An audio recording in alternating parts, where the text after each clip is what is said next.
Welcome back to Fakt Vs Ficktion, where fact is fact and fiction isn't. I'm John.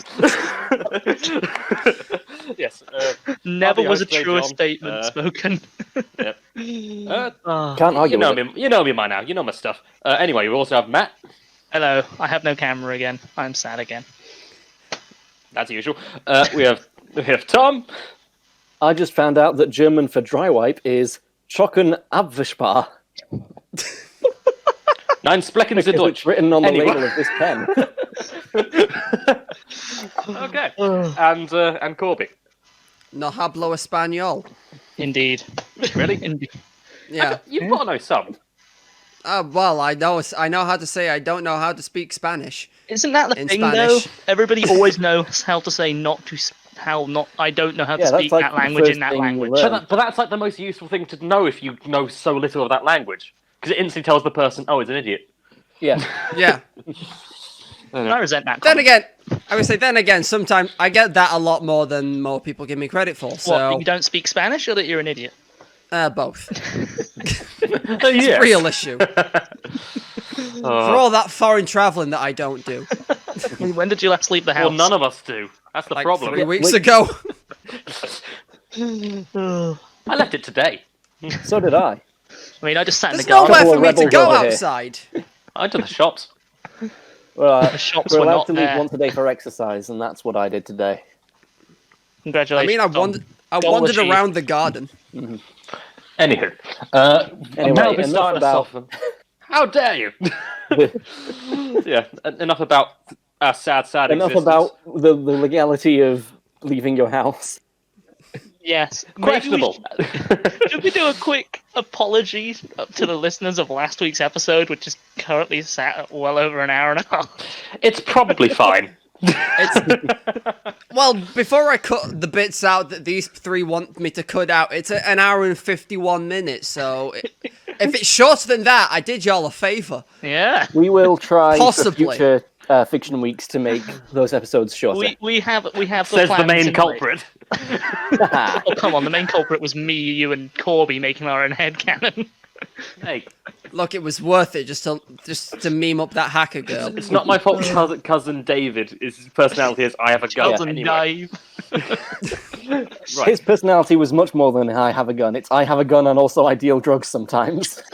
He has two not a drug dealer. personality traits. But we have something sorted for that, so fear not. Yeah. It won't be Yes. an hour and 50 in the future, In theory. in theory. We'll try and Maybe. keep it to. We've In got to try. theory. I think we'll try and keep it to under an hour, won't we? At least. Hopefully. Yes. Anyway. We Anyway. will see. We'll be starting off with Matt's segment this week, which I'm completely clueless about, which is terrifying. Let's go. Yes, well, keeping in line with everything that we always talk about, this week from me is another exciting government conspiracy. They So, always. Lovely. I don't know how much you guys know about our man in France, Charles de Gaulle, famous for his part know- played in World War II. Oh, is he the guy with the sword? No, that's Mad Jack Churchill. Oh yeah. I'm pretty sure. I'm fairly certain that Stalin terrified him one time.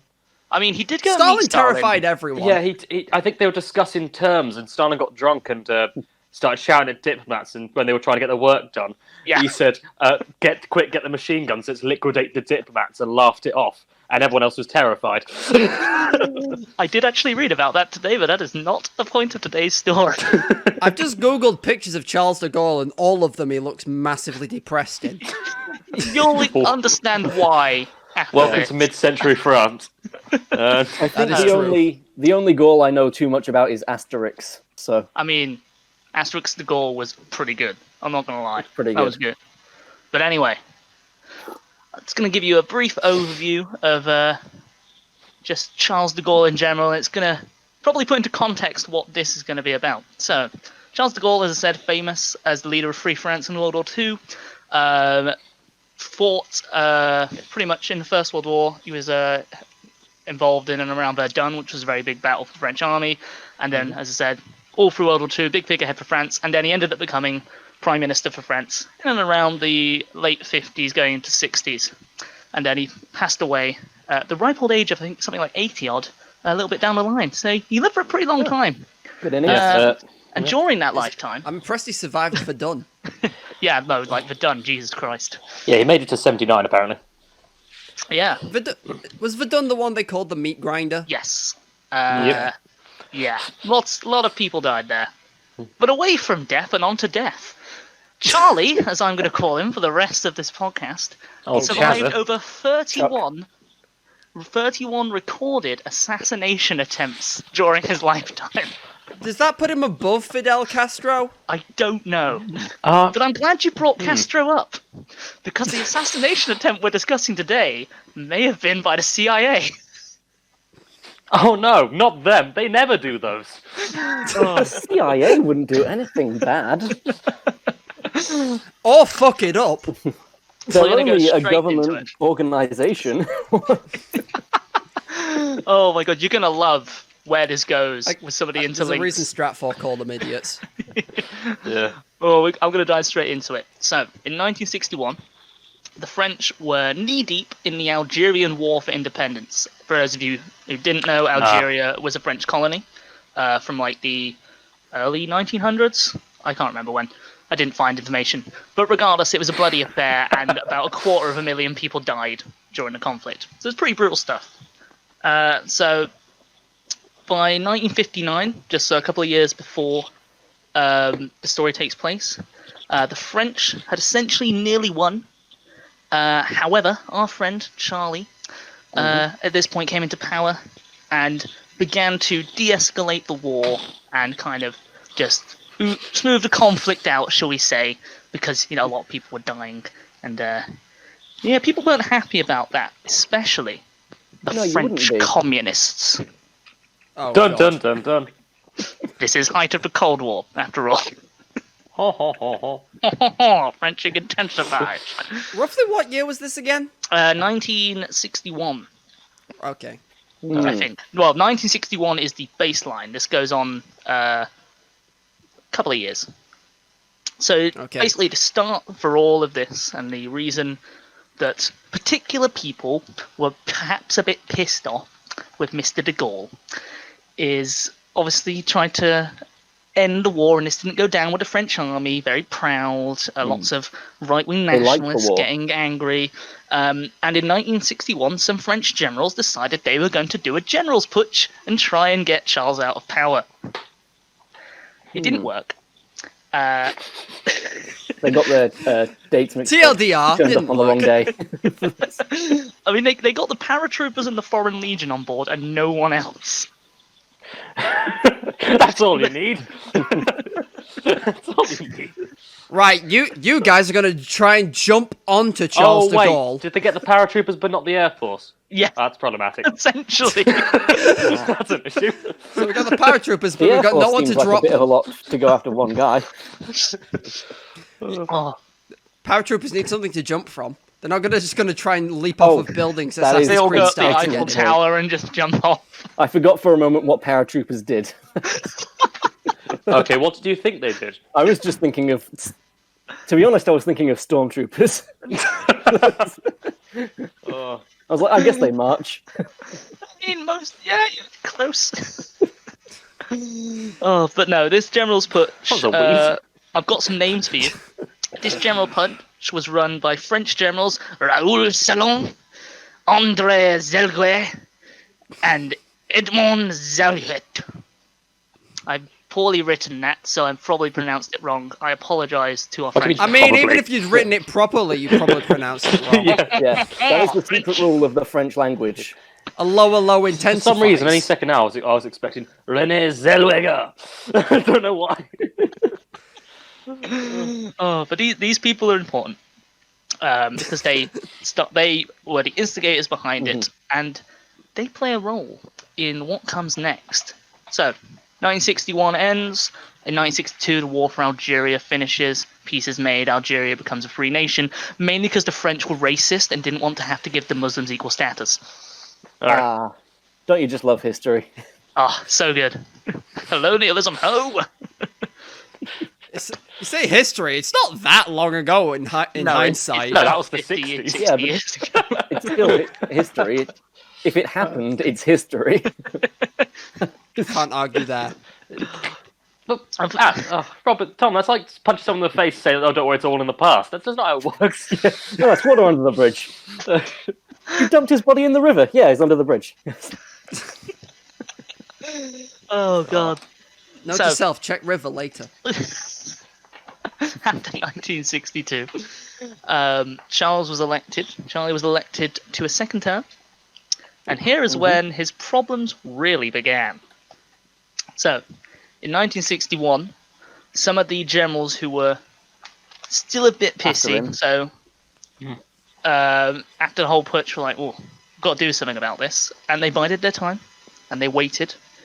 And then in the mid-60s, it didn't specifically say when, a couple of disgruntled French generals reached out to the CIA to discuss how to remove Charles de Gaulle. Could they possibly be the same three generals that you mentioned a few sentences ago? No. I think they were related to it. It was their sons. All I could find was disgruntled French generals, but I assume it is a similar grouping of people with It was a the similar same three mindset. guys, they just wore different mustaches. They wore those, those Groucho Marx glasses with the fake mustache. And the Yeah, nose. but it's the mustache over their mustache. Yes. Yeah, it's just like, it's the exact same mustache. It's just fake. Excuse me, I'd like to see the CIA, please. Do you have two mustaches? No. Come right in! You're clearly We've a got to master of investigate disguise. So they sent a contact over to the CIA contact in France. And initially, supposedly the CIA weren't that interested in removing Charles de Gaulle. However, after the assassination of President Kennedy, they were suddenly very on board. And thus Did they discussions think began. he did it? No.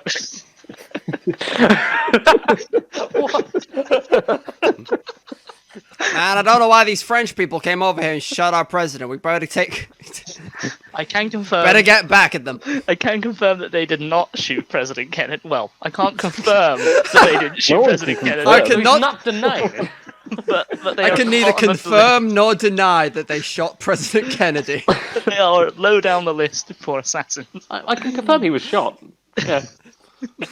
Oh well, they don't try to shoot Charles de Gaulle.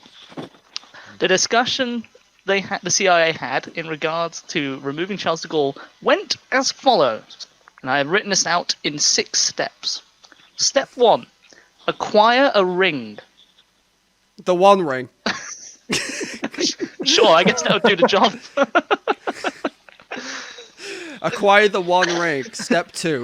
This is like the CIA WikiHow to capture Charles de Gaulle. This is the wiki how for assassinating Charles de Gaulle. Step 3: acquire a larger than average crocodile. Step 4. Build a Death Star. Oh, not quite. So step 1. What do you mean not quite? What did they build instead? No, I don't know why I said not There quite. wasn't a crocodile. I'm sad. Oh, It's actually Is a that- death nebula. is a crocapult something that launches crocodiles, or a catapult made out of crocodiles? Yes. Both. It uses the force of their jaw shutting to launch things. Okay, alright. This is whiffling. Oh, God. Oh, so step 1, acquire a ring. Step 2, acquire a man willing to assassinate Charles de Gaulle. That is a pretty important step in just any put an ad assassination out. plan. Charles de Gaulle just walks in the front office, steps into the room, and just sits down and says, I've had a really hard time of it lately. I'm up for it. Step 3, put poison in a tiny dart in the ring. Can you guess where this is going? Yeah. Somewhat. I can already tell it's not going to work as well. Step 4. Slip the man and said ring into a group of disgruntled generals that Charles de Gaulle will presumably be meeting, and get him to shake their hands. Right. Huh. I was going to say for a Oh, second this now is- that was shaping up to be a JoJo reference, which is horrifying. This is very similar to the Get him plot to of, swallow the interview. ring. It is kind of similar to the interview. I think that's the exact same method they try to use in that. Step 4. Possibly Shake that film his took hand. inspiration from the story. I think so. Step 5, sorry. Shake his hand. Now, to put this into context, Mm-hmm. when this was going to take place, Charles de Gaulle was like doing some meeting with a bunch of people for something important, and he was going to have to shake a lot of hands. So they were going on the whole It's thesis, like NATO. going on the whole idea that Charles would have shook so many hands that his hand would be tired, and that he wouldn't notice the person shaking his hand who had the ring prick his skin and poison him. And That is an interesting theory. yeah, It sounds a lot like CIA stuff, to be honest. They just think it might work, they give it a go anyway. and finally, step 6, profit. Profit. Needless to say, this plan never got past the talking stages. But it brought up some interesting questions. Like, I was gonna say, like, they never specified they needed a ring to hide a dart to prick someone. Well, that was the plan. How, like, how small is this dart? Yeah. Presumably, it's like it can fit on the ring, and then when you shake their hand, you like touch it, and then it shoots out and stabs them. I don't know. The I'm assassin not has to an be expert on careful, it. like, not to shake anyone else's hands at that thing. He'd have to What happens if make someone sure he just didn't grabs meet your hand? anyone Like, until- oh, Jerry, it's so good to see you. And he just drops. Why does your ring stab me? Did they specify what poison they were using, out of I curiosity? could not find that. Aw. Very interesting.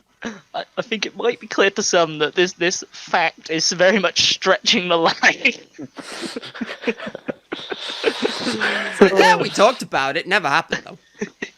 The plan didn't go ahead, but it was a discussed assassination attempt, as leaked by a CIA informant. Leaked by the Keek.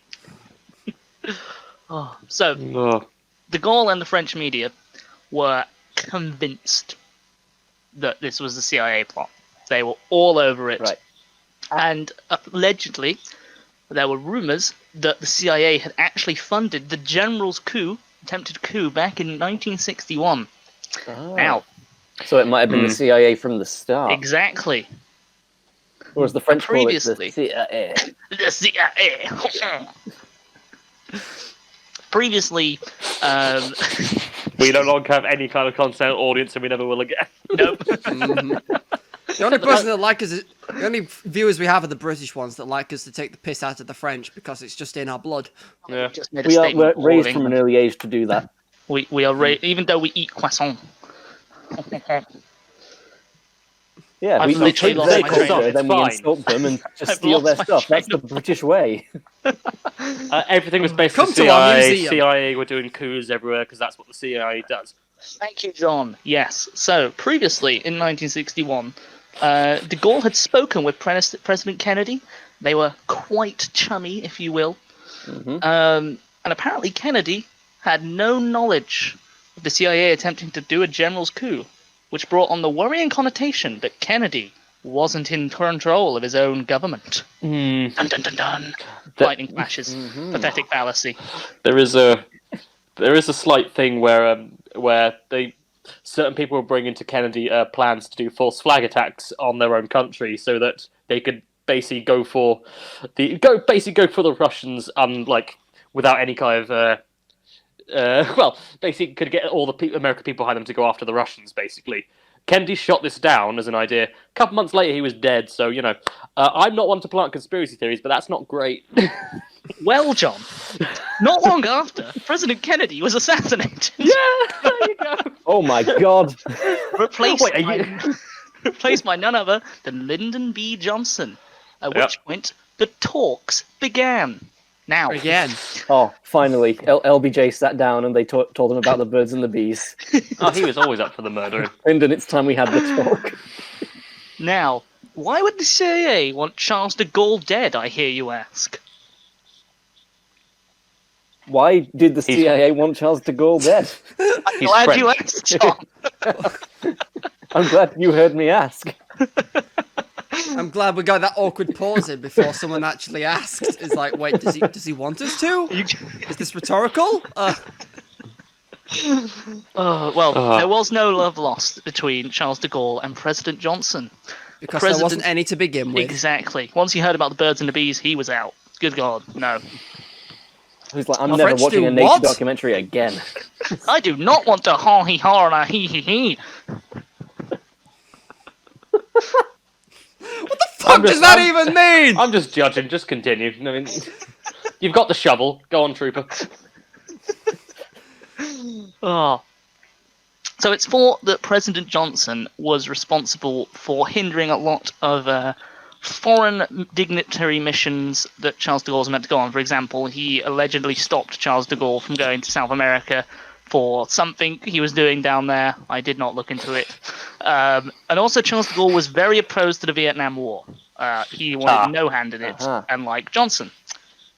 But apparently, He wanted and all perhaps his hands more in it. importantly, there was oil in Algeria. Just Oh, boy. American noises intensify. I almost heard the American national anthem in my head then. Oil? I was going to say the same, but then I realized it was born in the USA. I think I can hear the General Lee in the background. The Dukes of Hazzard car. That was wrong. Allegedly, Johnson was very, very worried that should Algeria become free, the communists would begin to influence it and thus take its oil and have a place for bases for operations within Europe past the Iron Curtain. Dun, Even though dun, dun. Algeria isn't in Europe. They already had the other half of Germany. What? John is so angry right now. Why would you? Man, Alright, doesn't matter. if only the America realized at this time all they had to do was bide their time and the USSR would implode anyway. Had To to be wait fair, I think- 30 years. To be fair, I think this is just typical. This is just typical of certain, a certain amount of Americans can't locate certain things on maps. Let's just say that. So I'll leave it there. Indeed. It didn't help that the Communist Party was pretty big in France, and de Gaulle had previously interacted with them on grounds of kind of leveling out the government because there was quite a hefty. France has always had quite extreme swinging sides of its political system in history. Yeah. And you had a lot of right wing and left wing France a groups going two-party at it. Sorry, thing? Is France a two-party thing? I have Like no America? idea. Oh. No, I don't think so. Or is it closer to what we have? You are asking too many questions, Tom. Fair enough. It's got a left, right, central thing. The so-called Yeah. central guy won last time, but he's Yeah. We'll see. I think classic kind of democracy, but not America and not us. He reorganized. He reorganized some of the communists, and I got some of them involved governments. Put the Americans on edge, shall we say? But there are perhaps, as I said, other reasons as well. De Gaulle is thought wanted to also purge ties with the CIA because around this time, as John said, the CIA were doing a lot of dodgy shit, throwing down a lot of governments, getting involved, putting their dicks in people's honey, and it was all going wrong. But Mike's That and is cats. not gonna The improve mice the and flavour of cats. your honey and toast. And as I stated previously, Kennedy supposedly learned of the CIA plots, and after that, the CIA probably got rid of him. And then only after that, they had de Gaulle left to cover their tracks. So, I'll leave it to you, gentlemen. Do you think they tried to kill Charles de Gaulle? Or at least considered it? No, yeah, Well, of they course. certainly considered it. Oh, they totally did. They Yeah. totally It did. was considered. We've all considered it. You've all considered killing Charles de Gaulle. Yeah. I look at Hoi 4 and I think, man, I really just want Charles de Gaulle dead. Oh. It was a surprisingly difficult topic to research. Bring back Napoleon. Almost like a lot of the information about it had been hidden away. Exactly. I had to go into some pretty dodgy looking articles to find this stuff. Oh god, I can't wait until we dig deeper into dodgy conspiracies. So I will go into some. I'm going to round off with some other assassination attempts on Charles de Gaulle. I have picked out 3 more of my favourite. There is the most famous one. Probably shouldn't call them your favourites. Yeah. My favourite assassination attempts. No, I think it's like- okay. It's all right. It's like a scrapbook. Let the man speak. He's got memory. Oh yes, 1958. That was a great one. You get a Let the man rope talk. and you get a scaffolding. Oh, unsurprisingly, most of the assassination attempts on Charles de Gaulle happened while he was Prime Minister, but one of the earliest recorded assassination attempts happened in World War II, unsurprisingly. Uh-huh. Charles de Gaulle was on his way to inspect the Free French Fleet that was based up in one of the ports in Scotland, and he was due to fly out in one of the British bombers, and as they were taking off, the rear of the plane literally fell off. And the pilot, he only survived because the pilot managed to land the plane, and it was later discovered that somebody had melted through the connecting bars with acid. Shit. You see, sometimes a gun would just work better. Well, someone Yeah. in the French Free Navy also tried to do it to him on the same trip. He only survived because someone fell over. Oh, For a second, I really thought you were going to say the rear end of the plane fell off, but the pilot survived because he was in the front half of the plane. science. Glorious as that would have been. There's So al- wait, someone tried to shoot him, but he survived because someone else fell over. I only caught this in passing. I think somebody tripped and knocked the shooter. So he Oh, I was gonna say, what happened? He fell into the bullet. I will confirm that that Charles would de be Gaulle did the not get worst shot. fall. He died when he was 79. He's fine. He did. He Well, lived. he to wasn't, another he's day. not fine anymore, but yeah. Oh, Like, obviously, no, he's I dead, meant, John. Yeah. So someone tried to shoot Charles, but then someone else tripped and fell into the bullet intended for him. God. And that's why you always double knot your shoelaces. Well, no, because then you wouldn't be preventing an assassination attempt. Yeah, but with yourself unwillingly Yeah. is not a good thing. True. Oh, Also, that man probably died. almost certainly. Oh, there is the most famous assassination attempt, which I have named the Citroën car.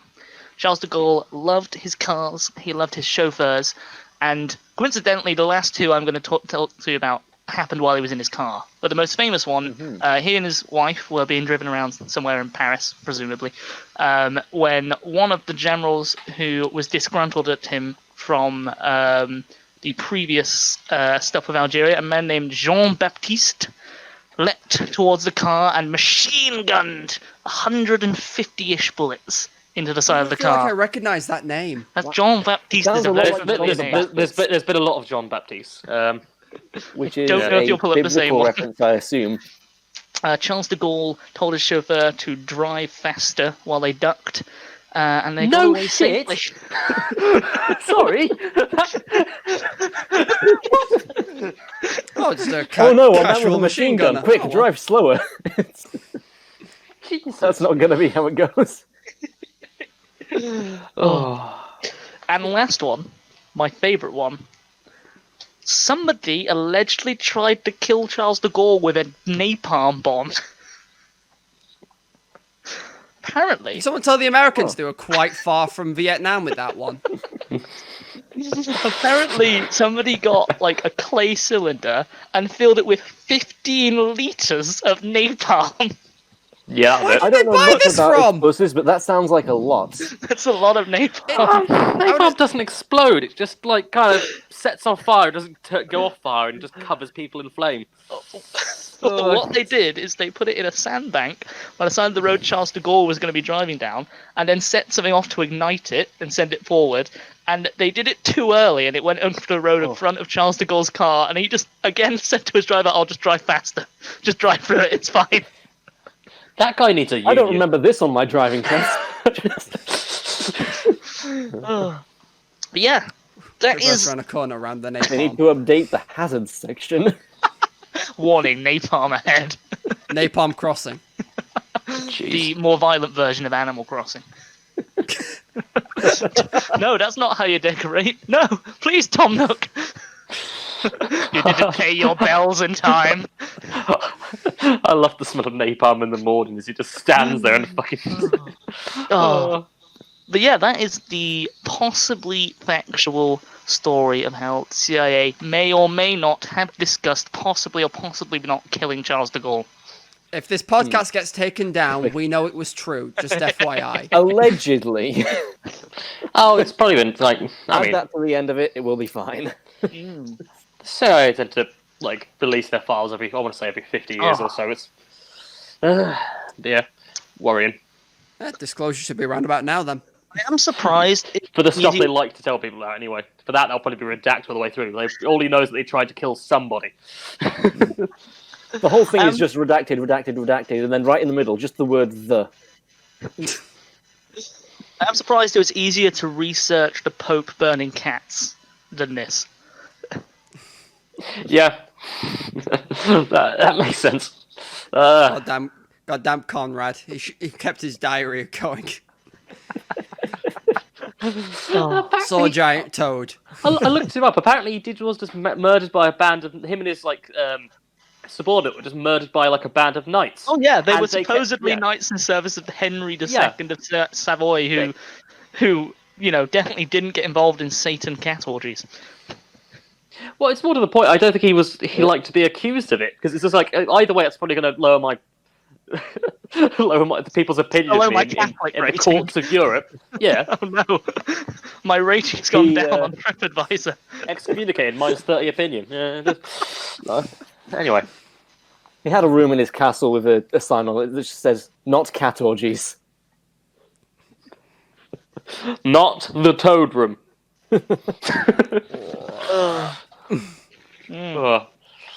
John, what have you got for us this week? Well, okay. Mine's a bit close to home, although kind of similar, a bit earlier time period. It's more. This is pretty much 41 to 45. Ooh, Second World peak War. of the war. Ooh, yeah. Yes. What I'm going to talk about today is the Department of Miscellaneous Weapons Development, also known as the Directorate of Miscellaneous Weapons Development. They were also Why do I known feel as like we're about to have an animal-themed explosive session? I do No, love a no miscellaneous animals. weapon. Actually no animals for once. It's fine. Problem. That's impressive. Anyway, it was. Little known fact: John actually loves animals. I don't, How many am I dogs do you supposed to? have, John? I've got 3. My sister's got 1 in the same house. So yeah. I used to call it mine. Anyway. Do not associate me with that beast. Yeah. Anyway, the Department of Miscellaneous Weapons Development. They were also called Wheezers and Dodgers because they used to be the Inspector of Anti-Aircraft Weapons Devices, which used to deal with all the advances in radar and dealing with basically Germans flying over. But they were called the Instigator of Anti-Aircraft Wheezers and Dodgers by everyone else. What is it with British committees and naming things? To be fair, it's pretty great for the Wheezers war and effort, because the Dodgers sounds like Germans a are going to packet of translate biscuits. that and go, "What the fuck is this?" I think the Germans look at our communications and do that anyway. Would you pass me one of those Wheezers and Dodgers, please? Oh yes. Love to have a Wheezers and Dodgers with my cup of tea. Anyway, Oh, I do love a good Weezer before me Dodger. yeah. Anyway, the Wheezers and Dodgers, they were circa in 41, under the control of the Admiralty, which is very weird. I don't know why they gave basically the head of the Navy control about experimental weapons. That seems really dodgy to me. Just like you're going to get a dinghy catapult or something out of that. It's going to be bad. Broadside batteries and the naval guns. We've strapped a catapult to a cat. These guys came up with several very weird and wacky stuff throughout the war. The reason I don't think they weren't dissolved is because they had a lot of colossal failures, but the successes they had were resoundingly brilliant. That's the thing. They were two of their successes. I'm going to name before I go on to one of their bigger failures. Well, that's going to be the subject of this. Okay. Two of the biggest successes. One was they were instrumental in building the Mulberry Harbours, which are the portable harbours brought across the Channel to D-Day and stuff. They helped build that, helped create that, and they also invented this thing called their hedgehog, which isn't that's not the. I hate to break it to them, that did already exist. I broke my no animal rule. Anyway, no, this isn't the anti-tank device, not the Czech one. It's like I'll explain. The Hedgehog is an anti-submarine mortar. What? You How does that work? How do mortars don't work underwater? Well, what it is, it was Those are basically the things they don't tell you about hedgehogs on Country File. It was mounted to the front of the ship, and basically it had lots of almost bombs that were basically contact fuses. So when they fired them ahead of the ship, they landed these went down probably 7 meters a second. So you could be is this like an over-enthusiastic depth charge thrower? Basically, but these are better than depth charges because these only explode when they make contact with the hull, and when they do, that tends to be I've got some stats here. World War II, British depth charge attacks. They were out of 5,174. Only 85.5 kills. Don't know what about the 0.5. I assume they thought they got it. We killed half a submarine. That's about a ratio of 60 to 1. That's not great. It's not awful. It's not. In comparison, the Hedgehog, they only made 268 attacks with it, but they got 47. So that's a ratio of about 6 to 1. Oh, damn. It's a lot better. Hedgehogs are a dangerous weapon. It's hilarious, just this idea of pull the lever and 24 of these just go 24 hedgehogs get shot out the cannon. But about 200 Okay, now the swim They are the towards right the shape for it. Germans. Curl up into a ball. But these were terrifying. But it's just it's the kind of thing where only these Egypts could have come up with something like that. They came up with a lot of nonsense stuff, but Nonsense stuff that interests me, if I'm 100% honest. Yeah, no, I'm going to talk about a different one of theirs later on if I've got time today, but probably another time. But I'm going to talk about something they developed to help with D-Day, apart from the Mulberry Harbours. Right. Have you guys? I'm assuming most of you are aware of the Atlantic Wall, right?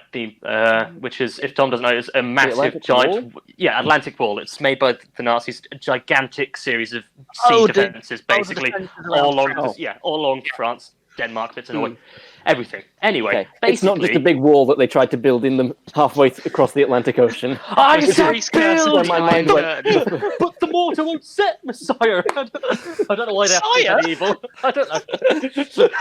It sounds like something a mad medieval king would do, but no. Anyway, but basically, Stuck that offer in his dike at some point. the DMWD, as I'm going to call them from now on, they were asked to come up with a device capable of penetrating the 10-foot high, 7-foot thick concrete defences that made up part of the Atlantic Wall. That's 3 meters and 2.1 meters for anyone who isn't American.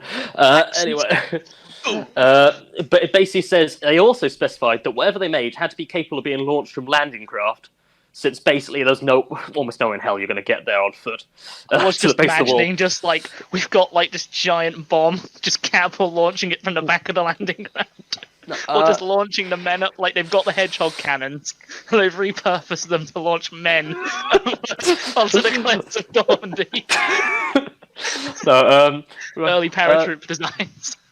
I probably will have time to talk about the second one of these, but this is my favourite. Anyway, it was and basically they said that they reckoned that they need about 1,016 kilograms of explosives to create a tank-sized hole in the wall, right? Yeah.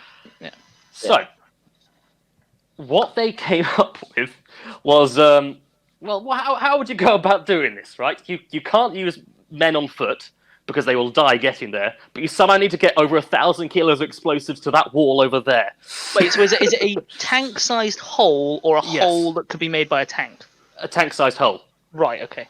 A hole to fit a tank through. Yeah, because I was thinking, agreed. surely to make a tank-sized hole, you just need a tank. There's a tank hole. You'd be surprised. It's kind of... It's just a tank outline. It's like hole in the wall. It's just the outline of a Sherman tank. Anyway, the delivery method was very problematic. So, they came up with the Great Panjandrum, which is... Basically, think of a really big barrel full of explosives. Yeah. Now, think either side of this barrel... 2 10-foot in diameter wheels. Jesus Christ! Now attach rockets to those wheels like a Catherine wheel. The Panjandrum! Huh. I will put a picture in I the am Discord literally chat. imagining like a hoverboard, like those two-wheel hoverboard things. They just put explosives on it, and it just, I'm putting the picture in the just goes chat. to the left and blows. That is Jesus Oh, Christ! the okay. Panjandrum. Although Oh I'm- my god, that is amazing! I love it. Although I'm not gonna lie. I hadn't initially imagined it with the barrel upright as opposed to like on its side. Why upright? So would I. You just said imagine a You said barrel, imagine so a I was like, barrel, okay, yeah. barrel, Okay, all a right. stood up barrel. How would you I always describe imagine that? a barrel upright, I guess. It's just basically a Catherine wheel of death. But You yeah, know it's what I got love? caught- They've got an arrow on the wheel that shows what way it's going to be driving Yeah, forward. it goes point in this direction, please, for the love of God. This way is forward. The thing yeah, is, uh, it does look a little bit like those hoverboards you're talking about, obviously with much bigger wheels. But But yeah, this was the wheels are only made of wood. They've just got Wait, they're like only made of steel wood, treads on and them. they've got rockets on them. They're made of wood, but they've got steel treads. I was gonna say And yeah, these wheels are just gonna burn off. they've got cordite rockets attached to each wheel. It was predicted that when deployed with a full 1,800 kilograms or 4,000 pounds of a load, a Panjandrum would achieve speeds of around 60 miles per hour, simply crashing Jesus through any Christ. obstacles to reach its target. It's just an explosive barrel of death. Yeah, It it's strikes me as a pretty big target, though. I mean, yeah, but how can you hit it? It's 60 miles an hour going. Machine gun? Yeah, but it's. I mean, Yeah. the barrel's steel, isn't it? Oh, that's true. the thing. I guess it depends on what the explosives inside. How do they detonate the explosives? I think impact. I imagine. If not, it's just gonna run up to the wall and sit there for a bit. They did some testing at by Devon and Westwood Ho, Devon. They've given Westwood Ho an exclamation mark in the source I'm reading. oh, Westwood Ho! That's really weird. Okay, but obviously once the secrecy around the project went to shit, because every local person just went, "The hell is that?" Just arrowing down the street, everyone's turning heads. What Is it the 5th of fuck? November already? No. Guy Fawkes It's- might have changed.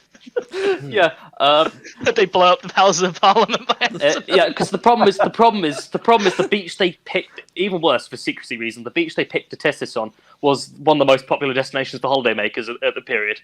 So people just turned up, and from the first test, there were like a massive civilian crowds came to watch.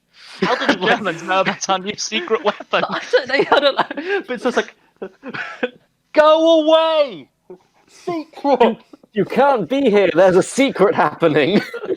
Is it the giant Catherine Wheel of Doom? No! You should have called it that. No! Yeah, Just one guy with his arm crossed at the back. Well, I liked Panjandrum. Yeah, it says, since nothing remotely resembling the Panjandrum had ever been constructed before, the trials began with trepidation. Only a handful of cordite rockets were attached to the wheels, and the payload was simulated by an equivalent weight of sand. Thank Christ. When he gave the signal, the guy who was running it, Sub Lieutenant Neville Shoot, which is a good name, Mr. Shoot. it was ignited and the Panjandrum catapulted itself forward, out of the landing craft used as a launch pad, and a fair distance up the beach before a number of the rockets on the right wheel failed, and the weapon careened off course. I like that it just turned round and came back at them. It basically says several further attempts were made with more and more rockets, but on every occasion the Panjandrum lost control before reaching the end of the beach. They kept on, they tinkered about a bit, equipped it with over 70 cordite rockets and a stabilizing third wheel. Never seen a picture with a third wheel. Don't know what the hell that would have looked Where like. would I you assume put that? round the drum Would in that- the middle. Yeah. I was gonna say, would that be like Yeah. trike style? That's what I was thinking. You got little stabilizers at the front and back. If I die, I'm gonna die historic on the Glory Beach. Or like them, motorbikes where it's two at the front and two at the back and one at the front. Oh, lovely. Here's and here we go. It says when launched, it hurled towards the coast, skimming the beach before turning back out to sea. A number of the 20-pound rockets detached and whipped wildly above the heads of the gathered audience, or exploded underwater. Despite these failures, Shoot and his team persevered, removing the third wheel and attaching steel cables to the remaining two wheels as a basic form of steering. Panjandrum proved to be too powerful, however, snapping the cables and whipping them back across the beach while they were used. So it basically turned them into steel whips. Just like flailing the wires around like a wacky flaming inflatable tube. Oh, Instead of just decapitating nearby men who get hit by the whip. I love that. I thought wasps were a pain at your beach picnic. Wait till this thing comes up. I It love makes me think of that flipping early mine clearing device they put on the Churchills, was just chains on a Oh, the spinning chain disc. flail. The chain Yeah. flails designed to blow up mines. It worked. It did yeah, work. No, this did. I love that it's that sentence. Panjandrum proved to be too powerful, however. You cannot bind me. Don't worry, Panjandrum's not real. It can't hurt you. I will not be controlled. Panjandrum. The fact that it gave it that name makes it sound like a basis of like a deity somewhere. It's so like All hail Panjandrum. they call it the Great Panjandrum. That's just anyway. It does say Sounds a bit like Pandora. it did say Oh no, Pandora's open drum. the Panjandrum box. to basically they basically said more weeks were spent testing every conceivable variable from thicker cables to heavier rocket clamps without success before the DMWD received notification that the weapon was only required to be consistently able to travel in the general direction of the enemy. With some degree of confidence, a final trial was scheduled to be performed in 1944 in front of a number of Navy officials and scientists, as well as an official photographer. I like how they basically got a notice says, look, it just needs to be good enough. We're winning this war at this point. It just needs to be good enough. Yeah, it just has to be able to travel in the general direction of the enemy. Like, to be fair though, that is the kind of the right mentality for warfare in that kind of thing. Like, you want it to be good enough to do the job and easy enough to make. Sure, but can you imagine being But you deployed don't want the next chains to this whip thing? around. So you also don't want your chains to whip around and decapitate your own men. I just like the idea of like a machine gun nest on the Atlantic Wall, just seeing this thing. Like, all right, okay, we give up. If they're trying that, we don't want them to try any harder. No, we don't. We're okay. But they do describe the final test in detail. This is described by Brian Johnson for the 1977 BBC documentary "The Secret War." To give him credit. Brian Johnson from Queen. Yeah, I don't know. Maybe it doesn't say. Here we go. At first, all went well. Panjandrum rolled into the sea and began to head for the shore, the brass hats watching through binoculars from the top of the Pebble Ridge, which I assume is the Navy officials. Then a clamp gave. First one, then two more rockets broke free. Panjandrum began to lurch ominously. It hit a line of small craters in the sand and began to turn to starboard, careening towards Clementasky, who, viewing events through a telescopic lens, misjudged the distance and continued filming. Hearing the approaching roar, he looked up from his viewfinder to see Panjandrum shedding live rockets in all directions, heading straight for him. As he ran for his life, he glimpsed the assembled admirals and generals dive for cover behind the Pebble Ridge into barbed wire entanglements. They were so scared they dived into barbed wire to get away. That's how you know it's bad. Panjandrum was now heading back to the sea, but crashed on the sand, where it disintegrated in violent explosions, rockets tearing across the beach in great speed. I really wish you'd have finished that with Panjandrum returned to the sea, where he felt it belonged. Where he lives to this day. Sailors who stray too far. Panjandrum just now kidnaps local I love the fact that Let's still speak of Panjandrum watching love the shores. They hear rockets in the night. Some days I still hear Panjandrum. Oh, the terrible moaning of that great beast. Oh, this. It does say, given the results of the trial, it's perhaps not surprised that the project was scrapped almost immediately over safety concerns. However, it's since been suggested the entire project was a hoax devised as part of Operation Fortitude to convince the Germans that plans were being developed to attack the heavily fortified defences surrounding the Pas de Calais rather than the less defended Normandy coastline. So it could have been a double bluff, but they definitely still made it. Yeah, a bluff. For a double bluff, they really went through with They it. really went through it. They really committed. I also liked that it was ended over safety concerns. You're in the middle of a war.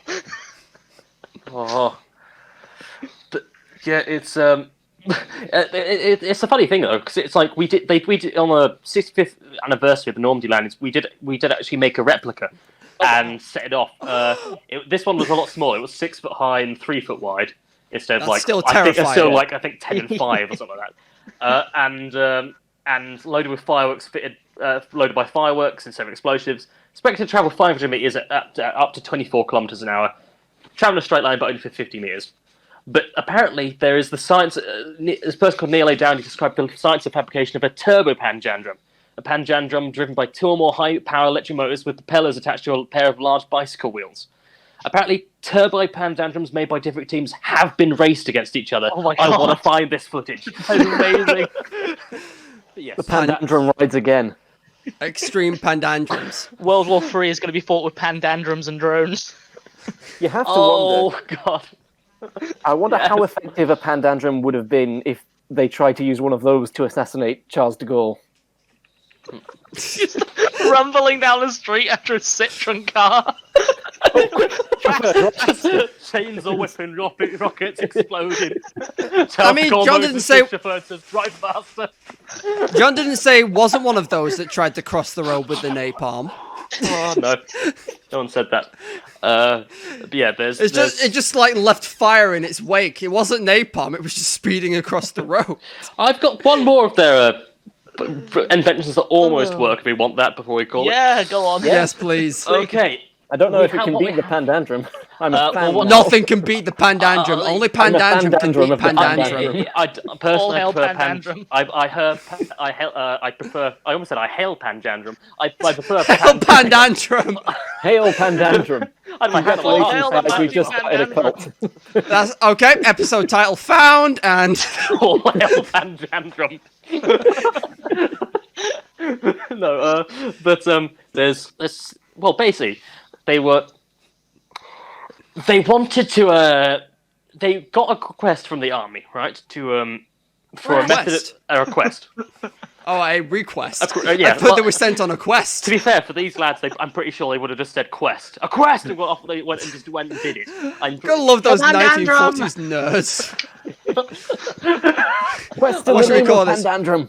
What should we call this? I summoned forth the Panjandrum. No, Billy, we need to call it something normal. No, we summoned forth the Panjandrum from the 5th dimension. Well, this project's called Hagile, which I don't actually know why it's called that. But Panjandrum's actually a word if you Google it, by the way. Like you can Google Googling it, here, I mean, don't- folks. But yeah, it's basically they got a request from the. Wait till after I've said this bit that you can say. They got a request from the army for a method of dropping basically equipment, vehicles from aircraft at high speeds, but they said, right, we probably don't want parachutes because it needs to be maintained terminal velocity for as long as possible, so they don't get shot down by anti-aircraft batteries. Yeah, I can Do already it. see this isn't going to work. And I'm thinking that they're going to just dive bomb in and then just release the trucks while they're being driven, and the trucks was just further- drive along. It was further required that the materials suffer only minimal or no damage from landing, and once dropped, be ready to deploy within minutes. So, asking them something, that's completely fine to ask, isn't it? I'm going to say. Doesn't sound hard at all. Yes, And if you could you move the whole war a little to the left? Just... yes. Right.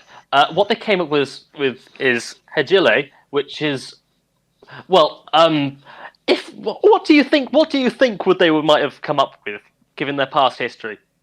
Rockets. Rockets. I was thinking of rockets, like rockets that fire at the end and try to reduce terminal Yes, velocity. a rocket-powered alternative to parachutes. That's what they call them. Hagile. Brilliant. Or Hagile, I don't know how to pronounce it. It's spelled Hajile. Either way. Yes. Airdrop and Hagile. supplies. It really sounds right, I think. It sounds, I don't know. Consider the shit fest that is Panjandrum. I don't care anymore. Yeah. But anyway, but basically, they came up with the idea of loading drops onto a platform surrounded with cordite rockets. These are fired at the last instant to decelerate the material to a safe landing speed. Oh, that was it. Here we go. This is the name. The initial test produced the product's code name. As the rocket's exhaust engulfed the apparatus in a plume of smoke and fire, and Lieutenant Officer Captain GOC Jock Davies remarked, "Look, it's Elijah in reverse," referring to the biblical prophet's ascension to heaven in a chariot of fire. So, Hagile is just Elijah in backwards. I should have realised that. Oh, that's cool. Ah. I imagine he turned up, watched it, then just left. Yeah. Just a the passerby film. on the street and went, "Oh, that looks like that." There was a number of issues with this. The first issue is like, how do you get all the rockets to fire exactly at the right instant before you hit the ground? Because obviously, you might not be able to time it all the time because obviously you're dropping them from a plane, and sometimes that plane might be higher or lower than you expected. Employ a very willing individual to fire off the rockets on board. Look, at terminal velocity, just pull that switch. Definitely that one, not the How other do one. I know what terminal velocity is? There are If you two flick red the other one, switches the here. rocket Make sure you flies click that one, not that one. If you can see, you're not at it. Something like that. Keep your head out, and the moment your neck whips back, pull that lever. Just tie it to your neck, so when you actually reach it and it pulls back, it pulls on the thing. But the solution first was a plumb bob, which basically dangles below a plumb bob. It's like a thing that dangles below. It's a way of measuring depth in water and stuff like that. It dangles beneath the platform, activates the rockets when it hits the ground. Are they like the lead Wait, things? it activates the rockets when it hits the ground. When the plumb bob, which is dangling below the platform, hits the ground. How far down is the plumb bob dangling? Because I was That's the imagining thing. a very small rubber thing, and then it's just going to hit the ground, and then the rockets will go. And it'll just No, they're made of I'm lead. imagining the plumbers from Rick and Morty. It might as well be. Yeah, it's basically like a lead weight underneath it. But the problem is you've got to calibrate that quite carefully weight, because obviously you don't want it to be too light that it blows back to the underside of the platform just by wind falling. That's why they made them out of lead, probably. Yeah, but then you also have to have it sensitive enough that if it lands on stuff like light grass or heather, that it will actually detonate the rockets, rather than just kind of sit there and the whole platform just go... But yeah... What happens if you land in water? You're doing it wrong. The earliest tests were made by dropping a concrete block from a tour crane. They got some... Once again, BBC documentary series, The Secret Wars, got some stuff on it. But the... First two tests use insufficient rocket fuel, resulting in the concrete block embedding itself firmly into the ground. And on the last test, they put too much fuel in the rockets, and it launched itself 7 feet back in the air again before plummeting to the ground. So it got to about there, just off again. Did they actually do any math behind this, or did they just think, more rockets, less rockets, more rockets? We're on a time limit here, people. There's no time for math. I'm just going to roll this dice. That's how many rockets we get. Because I feel like if they really needed to, they could have calculated how much thrust they actually needed. They probably could have done, to be Wouldn't fair. they have to do thrust per whatever it was they're dropping as well, though? Yeah. Sounds to me like they got lazy. Yeah. Here we go. The prototype device is constructed for use over water, since it's flat, smooth surface. It's great ground target. You're not going to miss the ocean.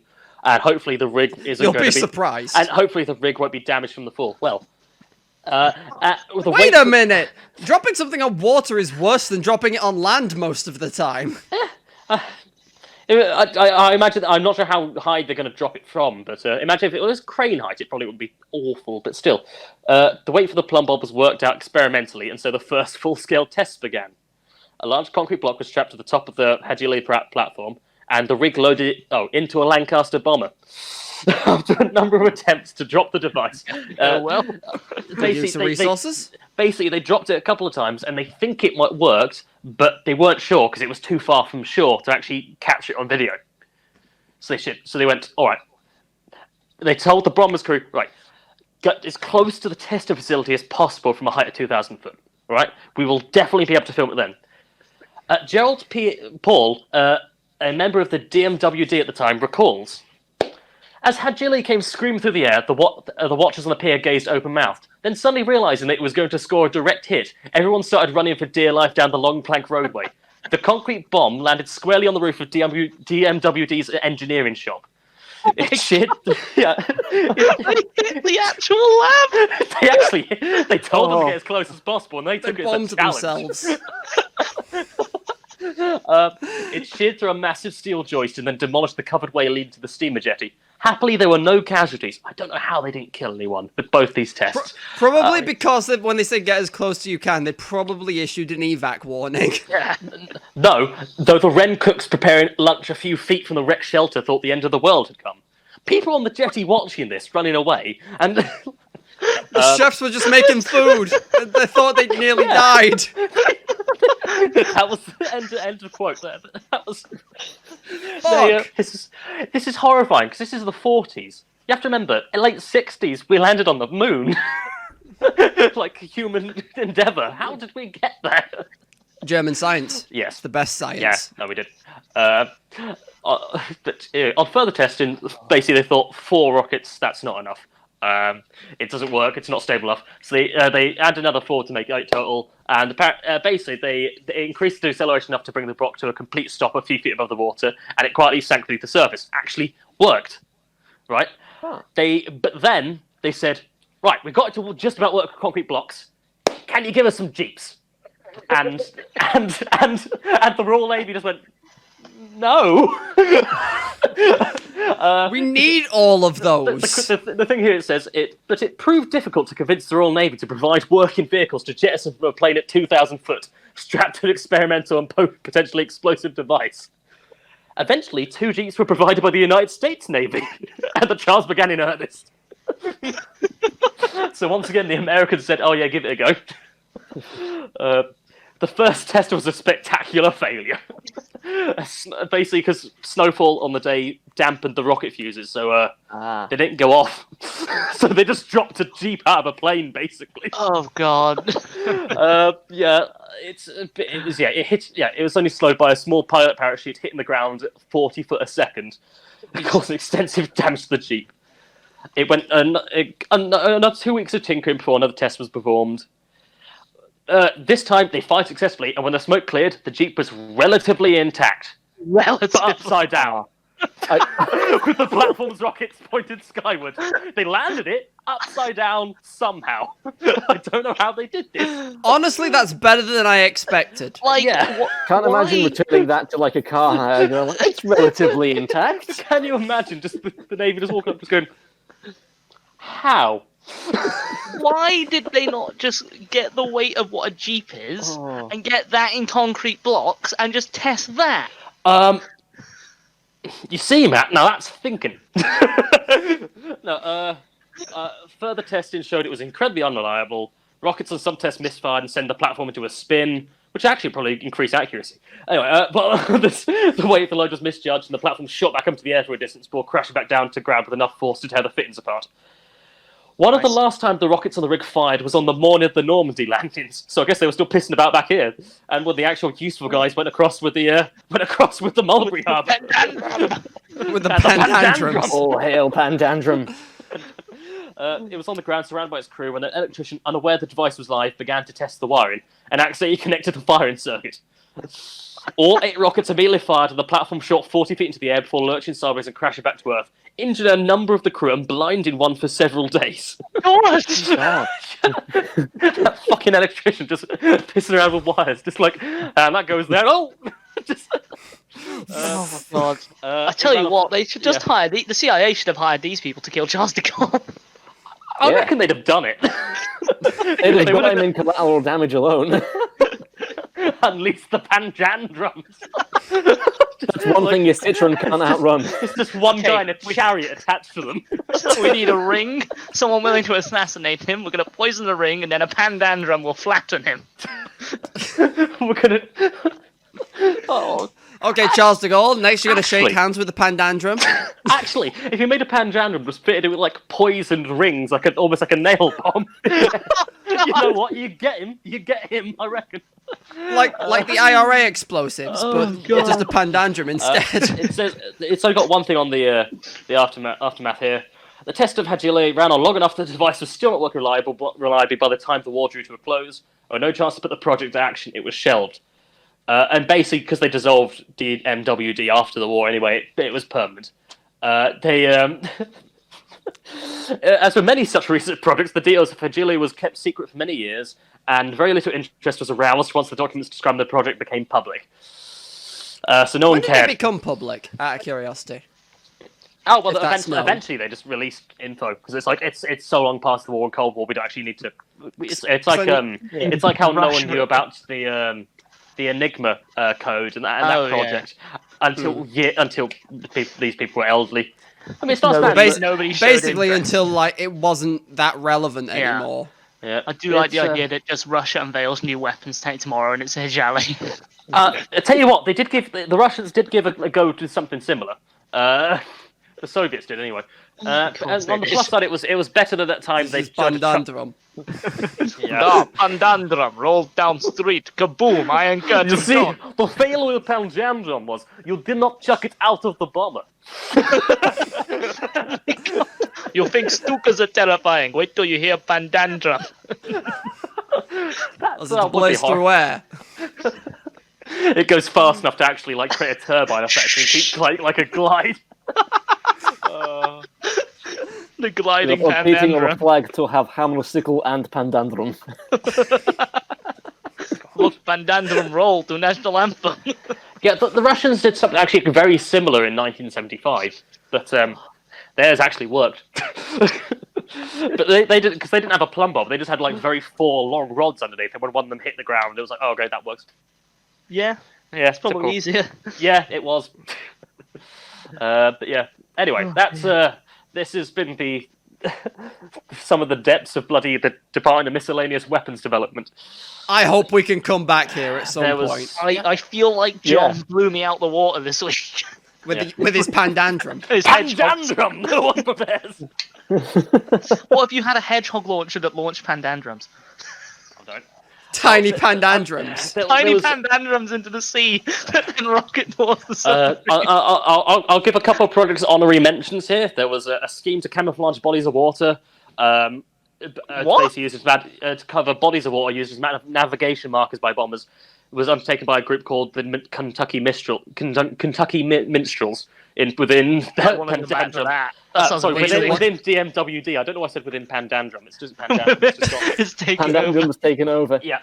It involved spreading coal dust from a ship, ironically named HMS Purcell. Yeah, it's completely failed because of the wind and tides, but it did produce some confusion when the coal-covered waters were mistaken for tarmac in the blackout. So I didn't say whether someone tried to land on it, but I think someone almost did. But there was, yeah. They invented the Holman projector, which actually worked for taking out anti-aircraft. They helped create this system of degaussing, basically to protect ships against magnetic mines. They did a lot of good stuff, but they also did a lot of crazy stuff. We're gonna have to come back here. That was amazing. Yeah, they are fantastic, but All hail Panjandrum. Panjandrum. Yeah. And wow. With that, I think it's just all I've got is like I think one fancy fact to round it off, unless we've got a thing to do. Right. Okay. Hit us. Okay. Do you want the Oxford University one or the Guinness Book of World Records one? Which one's more likely to make me pull out my toes and shove them up my ass? Let's see. I'll just do that one. Guinness World Book of World Records. The official origin story of it, the annual book that catalogues all of human achievement, basically, is that it was used to settle an argument over whether the golden plover or the red grouse is the fastest game bird in Europe. It's the plover. One of the people arguing, Hugh Beaver, which is sounds like a That is a Mr. H. name. Beaver. The managing director of the Guinness Brewery noted that the answer was hard to find in reference books, so he started wanting to settle these kind of trivial arguments, and the Guinness Book of World Records was born in 1955. Well, I'll give you the other one anyway, just because it's quick. Oxford University was founded before the Aztec Empire. Fuck. You alright, What Matt? was that, Matt? I think that last fact just turned Matt into some kind of eldritch being. He's been vaporized. His physical form is no longer. Oh no, the Panjandrum got him! Oh no, we're only a couple of miles away. All Good night, hail everybody. Panjandrum. All hail Panjandrum.